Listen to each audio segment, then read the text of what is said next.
Hello and welcome to another Sunday preview on today, the 27th of August 2023. My name is Jolyon, and let's get into it. Sunday preview, the hive mind is coming to get you. Few things excite the mind quite as much as new codexes, packed with the possibilities for the future of your favourite armies, and this week is even more momentous than most. The first codex of the new edition is hitting pre-orders alongside a heap of new Tyranid miniatures. There are brand new units, updates to old favourites, and more. So it's time for a quick look at the week's headline events. This is sounding good for Tyranid players already. Let's scroll down. There is the Codex Tyranids right there. All new editions need to start somewhere, and this time it's the honour of the Tyranids to begin our calendar of Codex releases with this 128-page Codex Tyranids. This is a definitive companion for all Tyranid players, replacing the index with a fully fleshed out collection of exciting detachment rules, glorious miniature showcases, and fascinating lore. And there it is. That is the book right there that we're all been waiting for. There are data sheets for 47 Tyranid units, 6 full detachments with unique abilities, rules, enhancements, and stratagems, and all new Crusade content. To really show off your supplication to the Swarm, a luxury special edition version of the Codex will also be available, featuring entirely unique cover art, silver foil details, and fetching purple gilt page edges. I'd say that is a bit of a snazzy illustration right there. I don't think I will be fighting the bots and the true diehard Tyranid players for this particular one. Maybe I'll get the Codex, I don't really know. We'll have to see what kind of monsters we'll be getting into further down this page. We've got the Norn Emissary. Holy moly. Wow. Look at that miniature. My gosh. What an absolute beast. As I don't really know the Tyranid range that well, the Norn Emissary, I think I've heard of them before. I don't think I've seen one. Well, I don't know. I mean, I've certainly not seen this miniature. This is a brand spanking new one. The hive mind is usually content to direct its swarms from afar, but when a more personal touch is needed, the Norn Emissary is deployed to act as its eyes, ears, and claws on the battlefield. These towering monstrosities are spawned for a single specific purpose, and pack epic levels of speed, strength, and raw psionic power into a single deadly package. Well, new miniatures are here by the looks of it. Does this one have a name right here? Should your prey prove to be more slippery than expected, assemble the kit as a Norn Assimilator and drag their cowardly hides into the dirt with razor-sharp tox injector harpoons. This variant trades psychic powers for all-out damage. That is a sweet miniature. If I get one of these, I'm not saying I'm going to, but if. Unfortunately, I'm going to have to wait until I move into a new place because I really want to paint these larger miniatures with the airbrush. My airbrush is in storage, which is terrible for me as I really want to paint the Screamer Killer. I have been painting up the termagants, etc. recently and enjoying that, but I would personally, I think for me, my Tyranid army would be, I guess, Monster Mash based. So these larger Tyranid items, while certainly tempting, I don't think I'll be getting them yet because of the airbrush situation. However, it's fantastic. 2 new miniatures. And let's see what else we have down here. We've got the Deathleaper. Now, I'm aware of this one. This is a new miniature, obviously.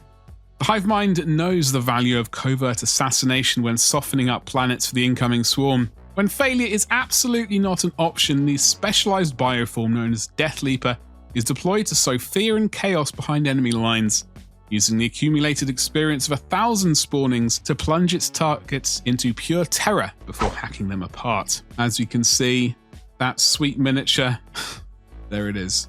There is the Deathleaper right there. That is a fantastic new miniature. This range has been long overdue to get a refresh. I'm glad it looks like we're certainly getting some of them refreshed. Maybe the entire range.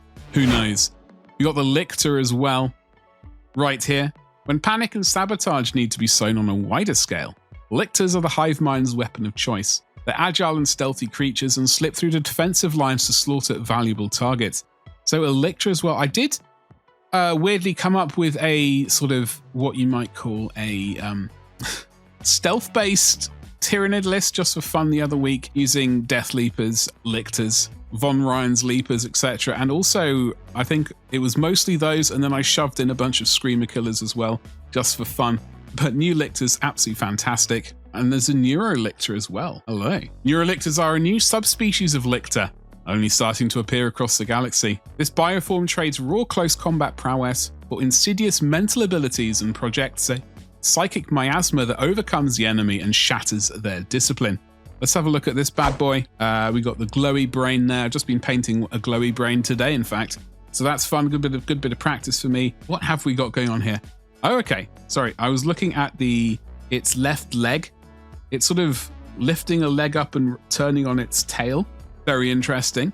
I must say, I do like the way they've painted the sort of chitin, the armor of these things. The sort of reddish burgundy color, purple, very lovely. Absolutely fantastic. A new model for another new model for the Tyranid range. Scroll down. Haha, genestealers. Is this long time coming or what? For as long as there's been Warhammer 40,000, there have been genestealers. The original Tyranid bioform gets a much-deserved makeover with a new kit that reimagines their iconic look in glorious high detail. This time around, you get a full complement of Yungal genestealer heads if the face tentacle vibe is more your speed. Well, I guess that's certainly a lot of people's speed with all the tentacles. I gotta say, I do like that, in fact. I remember playing against genestealers very first time I played Space Hulk, I believe, one of the very first games of Space Hulk I played. I've hated them ever since. They're evil, evil things, and I like to keep them at the end of many assault cannons. Okay, what do we got? The new hormagaunts, which came in the 40k box set. The multitudinous foot soldiers of the Tyranid Swarm get some love, as the revitalized hormagaunts, first seen in the Leviathan box set, get a bonus sprue of special weapons. Oh, I see that. The box also includes a single Ripper Swarm. So we do have I don't know what these weapons are. So you get special weapons in this box set. So it's a reason to purchase another one of these. I have put together 20. I've painted 20 of them. Do I want to paint any more? Not particularly, but who knows in the future? Who knows what the future will bring? Hormagaunts. The Hormagaunts have been refreshed with incredible new sculpts. Few opponents can stand up to a seemingly endless tide of chittering teeth and claws, and as an added bonus, you get a single Ripper Swarm with each box to form into an even smaller, meaner unit. As you can see, so there are the Rippers. I'm not familiar with these miniatures, particularly the old versions of them. I know they were basically similar. I don't know how much of an upgrade they've had, sort of kit-wise, evidently. They're certainly looking nice and dynamic, which is always a good thing. What else do we have? A biovore? Hello? Hello there. Ooh, I think I like this one. I'm just trying to remember the old biovore. Maybe if Editing Badger can throw up a picture of the old biovore to put this against, we can have a proper look. Here is a new one with its sort of things, it sort of vomits at people. Very nice. The biovore has a new spring in its step and is ready to launch spore mines all over your next battlefield. These indirect fire platforms have long been in the hive mind's answer to distant foes, and you can build them as flame-throwing pyrovores to turn into long-range shooting into close quarters dominance. Well, I think that would be my preference. I always like flame weapons. I'm genuinely surprised I don't have a sort of Salamander's army. New biovore, very nice. And I also see a combat patrol Tyranids. The sort of combat patrol I put together recently is similar to this, although I did change that psychophage for a neurotyrant and an extra Ripper Swarm, I believe. But as you can see, I've been building those up. On this channel, you can check top right-hand corner. Hopefully I've linked to at least one of those videos. Start your new army with Combat Patrol Tyranids, a curated collection of units that give you a solid foundation for larger, greater swarms. They're also an excellent choice for pickup games of Combat Patrol, leveraging the speed and skill of a winged Tyranid Prime to pick off critical enemy units with 20 Termagants, 5 Barbgaunts, 3 Von Ryan's Leapers, and a massive Psychophage advance across the field. You also get 2 Ripper Swarms, because you can never have too many Ripper Swarms. Well, that's true. So that is it. We were expecting it, that is it. And happy days there. We got the data sheet cards, Tyranids. This pack of new and updated data sheet cards complements Codex Tyranids, with all your detachment rules occupying just a single double-page spread. These cards speed up your games with a useful unit information at hand without needing to leaf through the Codex. These cards supersede the index cards available online. Okay, so get those updated if you're a Tyranid player. Also, if you're a Tyranid player, maybe you want some Tyranid Dice. The Fourth Tyrannic War began with Hive Fleet Leviathan, and now you can celebrate their commitment to eating everything in sight with a pack of 16 Leviathan-themed dice, cast in swirly purple plastic and sporting their pips, and a Tyranid faction logo in white ink. Now, has it always been 16 dice, or did it used to be 20 dice? Maybe these are slightly larger. Maybe that's making up for my brain telling me there used to be more dice, but I can't remember. So, oh, hello. The Arvus Lighter. What are you doing there, you saucy little rascal? The Arvus Lighter is back. The little shuttle that is vital for rapid deployment, ferrying critical operators around the battlefield in relative safety, while poor landlubbers trudge through the mud to point las rifles at berserk space marines. This complete resin kit can be included in the auxiliary armies of Warhammer the Horus Heresy, and in as much as a status symbol as a critical component in your battle plans. So is this literally solar auxiliary armies only in the Horus Heresy? I guess so. I guess this will be going back to forgeworld, which is, it did disappear for a bit. Maybe it's had a retooling or something like that.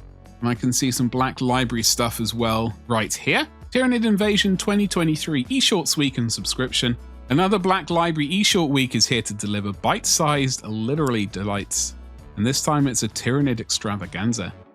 5 short stories from Adrian Gachowski, I'm butchering names, Tammy Nichols, Danny Ware, Nicholas Wolfe, and Richard Swan provide deeper insights into those who fight the all-consuming menace. Each story can be bought separately as they release, but to get all 5 for the price of 4, off the full week subscription. Okay, if ebooks do your thing, I guess that's something for you. We've got the Wordbearers Box Set collection. Oh, crikey. Whew. The Wordbearers trilogy by Anthony Reynolds follows the arch-traitor Space Marines as they navigate the 41st millennium in search of their ever greater power, using every means at their disposal, even the really, really gnarly ones.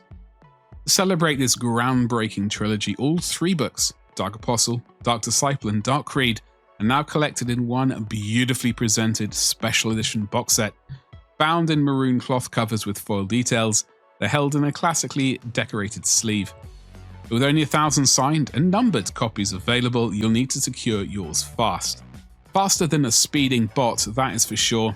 Wordbearers your jam. Good luck on Saturday morning, smashing that refresh button as quickly as you can. I hope if you want this book, you manage to get your hands on it. It's only 1,000 copies of this version, so, good luck. Let me know in the comments below if you get it. The Rose in Darkness. Oh, I like that color scheme, red and black. Sister Augusta of the Order of the Bloody Rose returns the pages of Black Library in the Rose and Darkness by Danny Ware, author of many fantastic Adeptus Sororitas stories. Augusta has been sent to retrieve an important relic from the shrine world of Opal, only to find the planet in the throes of its most holy celebration. Despite the seemingly piety of the world, dark political machinations wait just below the surface, and the Bloody Rose will soon have its work cut out eliminating a many-armed and many-clawed cult rising from the depths. We got Blackstone Fortress, the Omnibus, as well, right here. Journey into the depths of Blackstone Fortress with this omnibus collection of 2 novels, a short story anthology, and 2 extra short stories from some of your favourite Black Library authors. The sinister space station discovered by all manner of rogues and adventurers promises many dark technological secrets, and daring characters like the disgraced rogue trader Janus Drake must contend with its lethal defenders to scrape any semblance of rewards from its cold, forbidding halls. Okay then. Omnibuses, I do like an omnibus. They are great for traveling with, so I usually buy them when I see them. What else do we have here? We've got Defender of the Imperium, Master of the Maelstrom, and Angron, the Red Angel. 2 new French novels and 1 in German arrive. telling the stories of the terrible Chaos Champions and a rather reluctant commissar caught between Xenos hordes and the fell powers of the Warp. Defender of the Imperium and Huron Blackheart, Master of the Maelstrom arrive in French language the first time, while Angron, the Red Angel, rages its way into a German language edition for both physical and digital ebooks versions, which is always a good thing. Glad they're keeping up with those translations. We got more of that Warhammer stuff. We got the Nova Open preview Wednesday, 30th of August, 9 p.m. EDT. Thursday, 31st of August, 2 a.m. BST. Okie dokie. So you got Warhammer 40,000, Warhammer Age of Sigmar, Horus Heresy, Warhammer The Old World. Hello, I've got my eyes on that one. And the Horus Heresy, Warcry, Warhammer Underworlds, and Blood Bowl. So keep those dates in mind. And we'll scroll to the top as always. Okie dokie. So we got a lot of new Tyranid miniatures coming out this Saturday. So do keep your eyes peeled. If you're in the UK, do consider using my Element Games link. It's an affiliate link, so I do get a tiny smidgen of money if you do decide to do that. It certainly doesn't cost you anything. But new miniatures, I've seen a couple which definitely tickle my fancy. Deathleaper? I've already forgotten its name. The Deathleaper and the lictors potentially, I think, are already kind of wiggling my eyebrows at. And the Norn Emissary. That is a pretty magnificent miniature. I think any true Tyranid collector will be getting at least one of those. But that's really all I got to say. But folks, do make sure that you've liked, subscribed, and indeed hit that bell for notifications so you don't miss those future videos. Speaking of those, I do have a video coming out this Wednesday. It'll be another Tyranid building video. I am trying to record some painting videos. It's not ideal situation using my webcam to record, but I'm going to see what we can do. And also check out my website at gloriousminiatures.com, where I am getting back to blog posting again on the regular and all that sort of stuff. And that's all I got to say. Thank you so much for watching, and I'll see you in the next one. Thank you, and goodbye.